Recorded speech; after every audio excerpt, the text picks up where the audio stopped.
30/5 की रात्रि लगभग 9 साढ़े 9 के लगभग में हम लोग को कुछ जानकारी मिली कि इंडियन बैंक में कुछ इंटरनल कुछ मामला आया है, जिसके लिए इंडियन बैंक के जोनल हेड यहाँ पहुँचे हुए हैं। वो अपने स्तर से कुछ जांच पड़ताल कर रहे हैं। इस सूचना पर मैंने अविलंब एसएचओ शेखपुरा को मामले की तहकीकात करने हेतु इंडियन बैंक में भेजा। तो हम लोग को ये जानकारी मिली कि इंडियन बैंक में गोल्ड लोन के रूप में रखे गए सोना चेस्ट से गायब है और उसमें चेस्ट से गायब करने में इंडियन बैंक के कर्मचारियों की ही मिलीभगत है।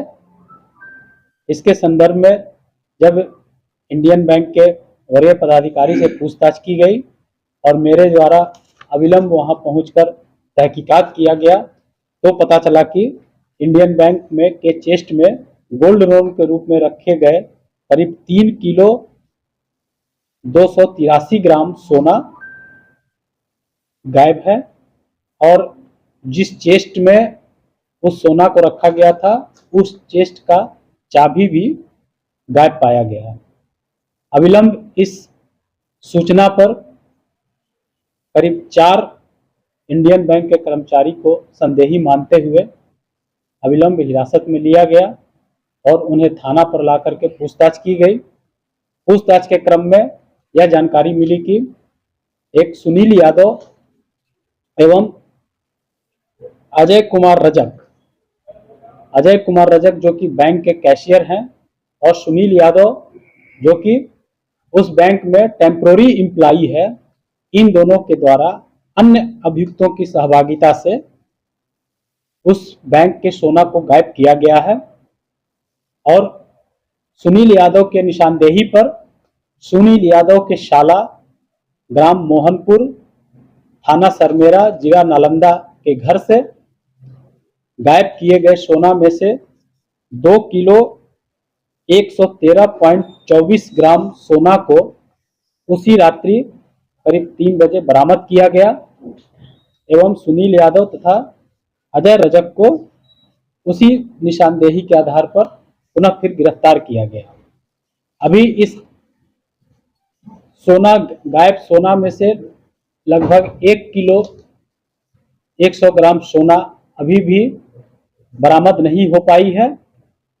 हम लोग उसमें जो अन्य अभियुक्त इसमें वांछित है उनकी गिरफ्तारी के प्रयास कर रहे हैं और हमें उम्मीद है कि इसमें सुनील यादव के साला और उनका एक और सहयोगी जिसका नाम कुंदन चौहान है, जो कि सोना गायब करने में वो भी साथ में था, उसकी गिरफ्तारी के पश्चात जो बाकी बचे सोना है उसको हम लोग अविलंब रिकवर कर लेंगे और इसके लिए हमारी टीम लगातार छापामारी कर रही है। जिनके हाथ से सोना बरामद किया गया सर, क्या उनको भी हिरासत में ली गई है? उनकी हाँ, सुनील यादव के साला रंजीत यादव के घर से सोना बरामद हुआ है। रंजीत यादव की समान सहभागिता है यहाँ बैंक से, वो सोना साथ में ले जाते हुए सीसीटीवी फुटेज में दिखे हैं। तो रंजीत यादव अभी जैसी टीम की भनक लगी कि टीम छापामारी के लिए आ रही है, वो अपने घर में नहीं पाया गया। इसका मतलब कि उसे भनक पहले लग गई थी और वो घर से फरार पाया गया था। वही उसकी गिरफ्तारी के लिए छापामारी हम लोग लगातार कर रहे हैं। इसका कैसे पता चला सर सोना गायब है? सर लोगों को कैसे पता चला? ये गायब होने की सूचना तब मिली जब एक लोन धारक अपने लोन के रूप में रखे गए सोना को छुड़ाने के लिए वो बैंक में आया। बैंक में आकर के वो अपने सोना की मांग किया, तब बैंक के मैनेजर एवं कैशियर जब चेस्ट का चाबी ढूंढने लगे तो पता चला कि चेस्ट की चाबी गायब है। जब वो चेस्ट की चाबी गायब पाए तो उस चेस्ट की एक डुप्लीकेट चाबी वो लोग अपने नजदीकी ब्रांच में भी रखते हैं। पुनः उस नजदीकी ब्रांच से उसकी दूसरी चाबी मंगा करके जब चेस्ट को खोले तो उसमें देखे कि उस चेस्ट में रखे गए सारे कैश इंटैक्ट पाए गए, उसमें से 1 रुपया भी गायब नहीं था और मगर उसी चेस्ट के लॉकर में रखे गए सारे सोना गायब पाए गए थे। तब उन लोगों द्वारा अपने वरीय पदाधिकारी को सूचना दी गई और वरीय पदाधिकारी आकर के उसकी तहकीकात कर रहे थे। कितने लोगों का सोना है सर 3 किलो? ये इसमें 101 पैकेट सोना उसमें रखा गया था लॉकर में। इसका मतलब कि 101 लोगों द्वारा उस सोना को लोन के रूप में रखा गया होगा। तो बैंक के मैनेजर ही सब लोगों को सूचना दी है इन लोग को, उच्च अधिकारियों को अपने? हाँ, बैंक के मैनेजर अपने उच्च अधिकारी को सूचना दिए। उच्च अधिकारी आकर के यहाँ पर अपना छानबीन करने के बाद हम लोगों को इस बात की जानकारी मिली। कितने लोग इसमें सर शामिल हैं? अभी तक हम लोग के तहकीकात से 4 से 5 लोगों की इसमें सहभागिता है, जिसमें हम लोगों ने 2 की गिरफ्तारी कर चुके हैं और बाकी की गिरफ्तारी के प्रयास जारी है। और बाकी बचे सोना के रिकवरी के लिए भी हम लोग लगातार टीम का गठन करके लगातार हम लोग छापामारी कर रहे हैं। पूर्व से प्लानिंग किया हुआ है ये पूर्व प्लानिंग था। पूर्व प्लानिंग के तहत जो है ये सोना गायब करने की घटना को अंजाम दिया गया है। क्या इसमें ब्रांच मैनेजर की भी संलिप्तता है? अभी हम लोग हर दृष्टिकोण से जांच कर रहे हैं। ब्रांच मैनेजर को भी संदिग्ध के रूप में पाया गया है, लेकिन अभी हम लोग हर दृष्टिकोण से जांच कर रहे हैं।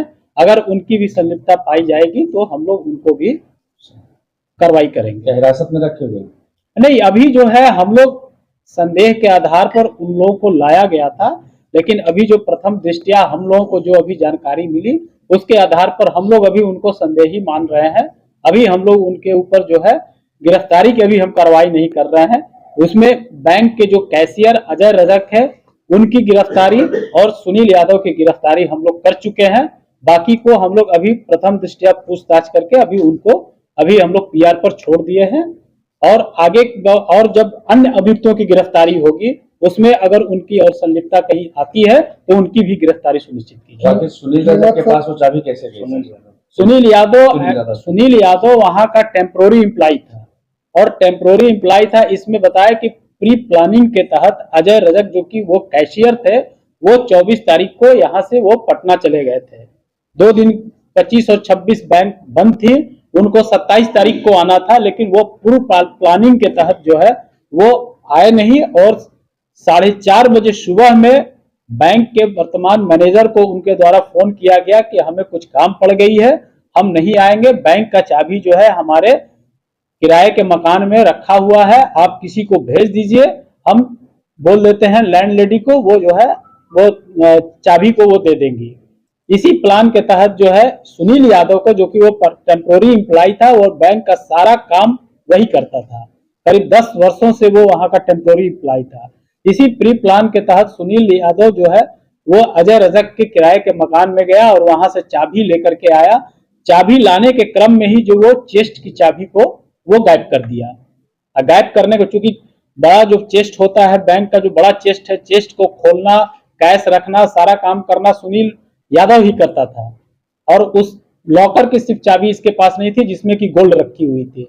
उस गोल्ड के चाबी को उसने उस चाबी के गुच्छे से गायब कर दिया। और प्री प्लान के तहत जब वो चाबी के गुच्छे से गायब कर दिया, उसके बाद जो वो धीरे से सोना को निकाल करके एक बैग में रखा और अपने साला और अपने एक सहयोगी कुंदन चौहान को उसने बैंक में बुला रखा था और काले रंग की बैग में उस सारे सोने को भर करके और अपने साले और सहयोगी को मार्फत से उसने बैंक से सोना को निकाल दिया।